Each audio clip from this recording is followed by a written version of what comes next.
எல்லாருக்கும் வணக்கம். இன்னைக்கு நாம புதிய டாபிக் ஒன்று பார்க்க போறோம். அதாவது பிறந்த வீடு இந்தியா, புகுந்த வீடு பாகிஸ்தான். எப்படின்னு நீங்க கேட்கலாம். அதை தான் இந்த வீடியோல சொல்ல போறேன். ரொம்ப சுவாரஸ்யமான இந்த பதிவை நீங்க கடைசி வரைக்கும் பாருங்க.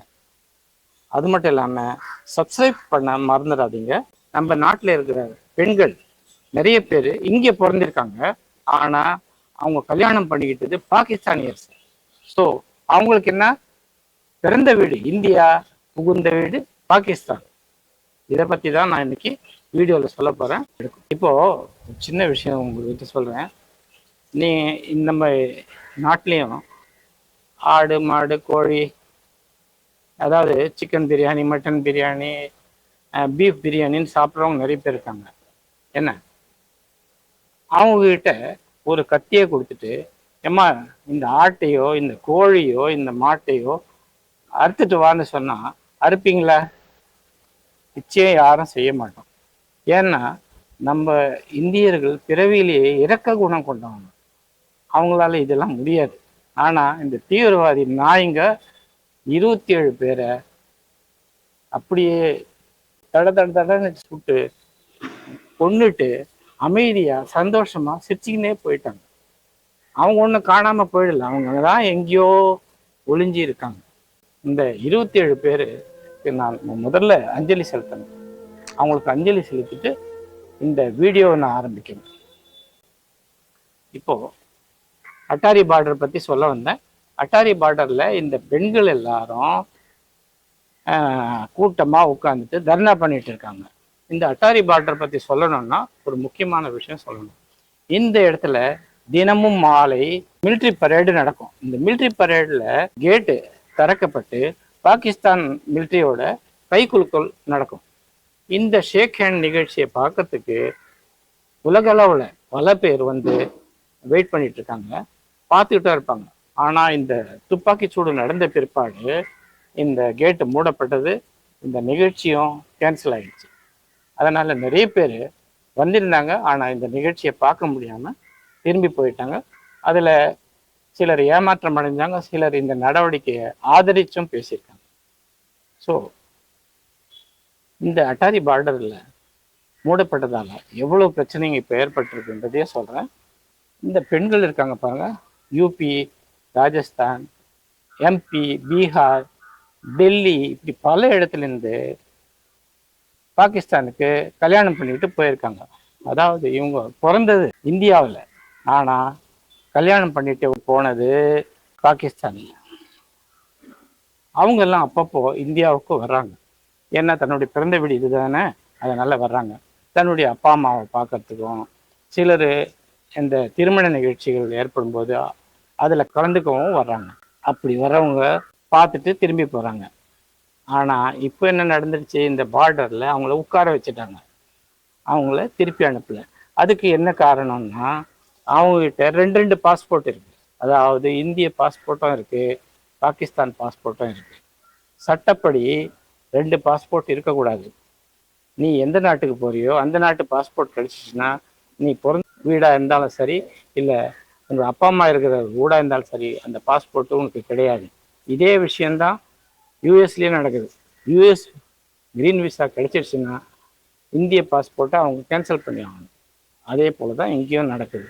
ஆனால் நிறைய பெண்கள் என்ன செய்கிறாங்கன்னா, இந்திய பாஸ்போர்ட்டும் வச்சுருக்காங்க, பாகிஸ்தான் பாஸ்போர்ட்டும் வச்சுருக்காங்க. அது அவங்க தெரிஞ்சு வச்சுருக்காங்களோ தெரியாமல் வச்சுருக்காங்களோ எனக்கு தெரியல. பட்டு அவங்களெல்லாம் இந்த விஷயம் கண்டுபிடிக்கப்பட்டு அவங்கள நிறுத்திட்டாங்க. அவங்க பாகிஸ்தானுக்கு போக விடலை. ஸோ ஒரு பெண்களும் புலம்புறாங்க. வீடியோ போடுறேன் பாருங்க. 11 साल हो गए मेरी शादी को, वहाँ पर मम्मी पापा से मिलने आई थी। विद इन 48 आवर्स में खाली करो, निकल गए मेरे 2 बच्चे बॉर्डर के उस पार खड़े हुए अपने पापा के साथ हैं। या फिर है ना, गवर्नमेंट ने ये क्यों नहीं चलाया कि जिनकी शादियां हुई हुई है, जो बच्चे यहाँ आई हुई है, उनको ये प्रोटोकॉल फॉलो करना है। बस हेडलाइन चला दी 48 आवर्स की। मुझे कुछ नहीं पता, मेरी आवाज जहाँ तक भी पहुँच रही है, मुझे आज किसी भी हालत में बॉर्डर क्रॉस करना, वरना मैं यही धरना दे के बैठ जाऊंगी। ये कोई तरीका थोड़ी ना हुआ। हम लोग लाखों रुपए बर्बाद करके आए, इतनी आराम से पैसा कमाते हैं क्या? ये मुझे हाफ नेशनलिटी मिली हुई है, ठीक है ना, ये मुझे हाफ नेशनलिटी मिली हुई है, सही है। और इसके बुनियाद पर मुझे ये लोग नहीं रोक सकते हैं। ठीक है, मैं हाफ पाकिस्तान नेशनल हूँ। अगर मुझे नेशनलिटी नहीं मिली, मेरा कसूर है।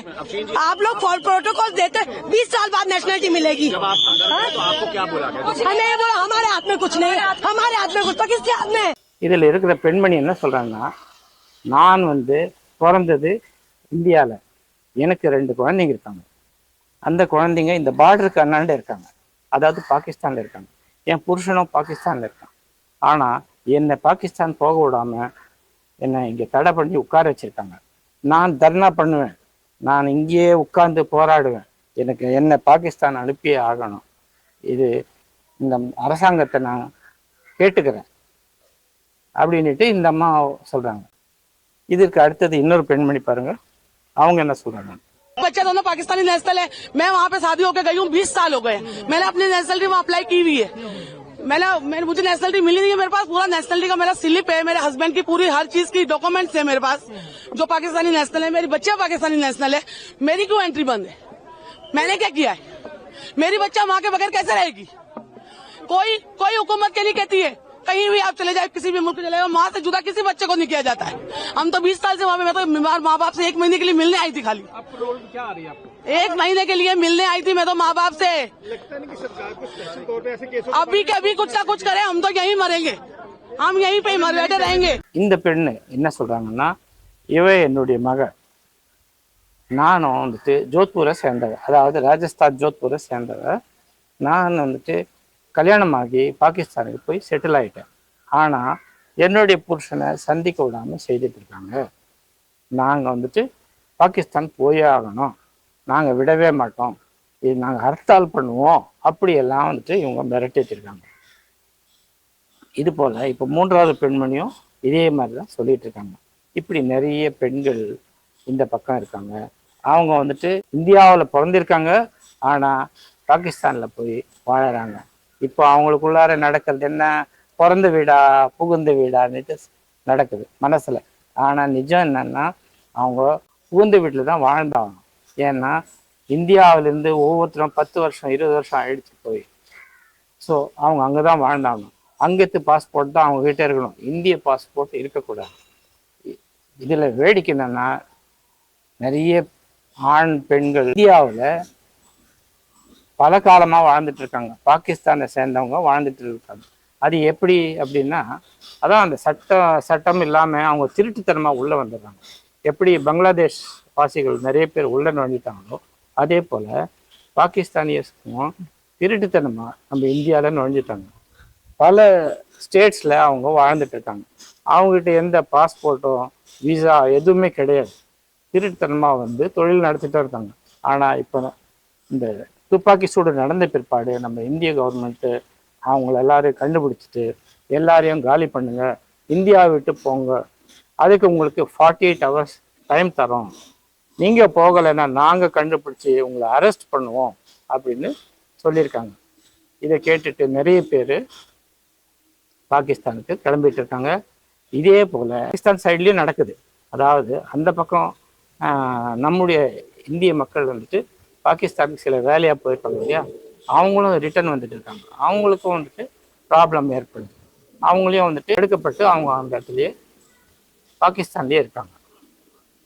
ஸோ என்னை பொறுத்த வரைக்கும் நான் என்ன சொல்கிறேன்னா, இந்த விஷயத்த கவர்மெண்ட் 2 கவர்மெண்ட்டும் ஈஸியாக ஹேண்டில் பண்ணலாம். ஏன்னா இவங்க அவங்க குடும்பத்தோடு சேரணும், அந்த பக்கம் இருக்கிறவங்களும் இந்தியாவுக்கு வரணும்.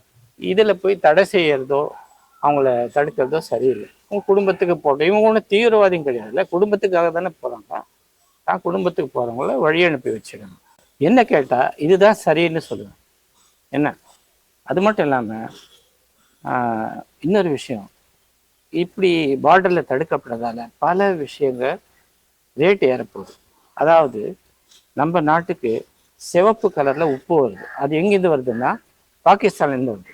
அந்த உப்பு எல்லாம் இனிமேல் கிடைக்காது. ஏன்னா அது பார்டர் கண்ணாண்டு இருக்குது, அது கிடைக்காது. அதே போல் ட்ரை ஃப்ரூட்ஸ், காஜு, பாதாம், பிஸ்தா, அக்ரூட் இதெல்லாம் நிறைய பாகிஸ்தான்லேருந்து வருது. அது நமக்கு கொஞ்சம் கிடைக்கிறது இனிமேல் குறைவாக இருக்கும். ஆனாலும் இன்னொரு ஆப்ஷன் இருக்குது. அது என்னன்னா ஆப்கானிஸ்தான், ஈரான், ஈராக், சவுதியிலேருந்தெல்லாம் கூட வருது. ஸோ அது வந்து நம்ம அட்ஜஸ்ட் ஆகிடும். அதே போல் பாகிஸ்தானுக்கு நம்ம நாட்டிலேருந்து மெடிசின்ஸு, கெமிக்கல்ஸு, காட்டனு அப்படின்னு பல திங்ஸ் போகுது. அதெல்லாம் அவங்களுக்கு கிடைக்காது. ஆல்ரெடி அவங்க வந்துட்டு பண பிரச்சனையில் இருக்காங்க. அவங்க பொருளாதாரமே நசிஞ்சு போயிருக்கு. இருந்தாலும் அவங்களுக்கு புத்தி வராமல் இருக்கு. இப்படியே தான் அவங்க தப்பான நடவடிக்கைகளை எடுத்துட்டு இருக்காங்க. ஸோ இந்தியாவில் இருக்கிற வாழ்க்கப்பட்ட இந்த பெண்கள் பாகிஸ்தானுக்கு திருப்பி அனுப்பப்படணும். அதே போல் பாகிஸ்தானில் இருக்கிற இந்தியர்கள் திரும்ப வரணும். இதற்கு தேவையான நடவடிக்கைகளை இந்திய அரசாங்கமும் பாகிஸ்தான் அரசாங்கமும் செய்யணும். அது மட்டும் இல்லாமல் இந்த துப்பாக்கி சூட்டில் நடந்த 27 பேர் கொல்லப்பட்டவங்களுக்கு நாமும் அனுதாபத்தையும் அஞ்சலியும் செலுத்தணும் அப்படின்னு சொல்லிக்கிட்டு இந்த பதிவை நான் இத்தோட முடிச்சுக்கிறேன். நன்றி, வணக்கம். மறக்காம சர்ப்ரைஸ் பண்ணுங்க. தேங்க்யூ.